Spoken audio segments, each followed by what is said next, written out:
One of the biggest mistakes I see when developing a brand story or using the brand story is using it as a marketing tool. So quite often a business will develop their brand story and put it out there and kind of, this is what we say on our website and this is what we put on social media.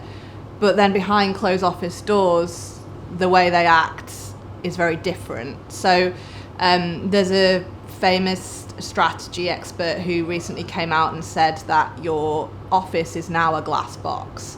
And what that means is everything you're doing within your organization, everyone can see, you know, what your employees are saying, what your suppliers are saying, what your investors are saying. Any stakeholder who's involved with your business, they can then tell that to everybody else. It's going to trickle out to your customers. So if you've got a brand purpose or your brand pillars or your personality is not aligning with what you're doing with it internally within your business, people are going to know, and that's going to come off as inauthentic. So one of the biggest mistakes is thinking of your brand story as a marketing tool. It's not a marketing tool. It should be the foundation from which you build your business.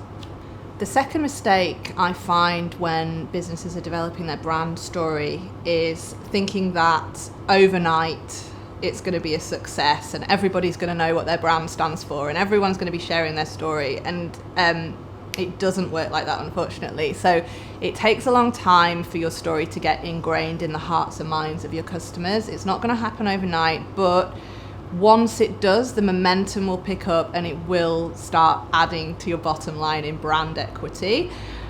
But it's not going to happen straight away. So there's an old saying in advertising, by the time you're sick of seeing your advert, your customers are only just noticing it. And we can use that in brand story as well. So by the time you're kind of so sick of your story and you can't believe that you're having to keep repeating it, your customers are probably only just starting to notice it and only just starting to resonate with it, and definitely not sharing it yet. So another big mistake I see is business owners thinking that they're going to put their story out there and suddenly everyone's going to know what their brand stands for, and that's just not the way it works.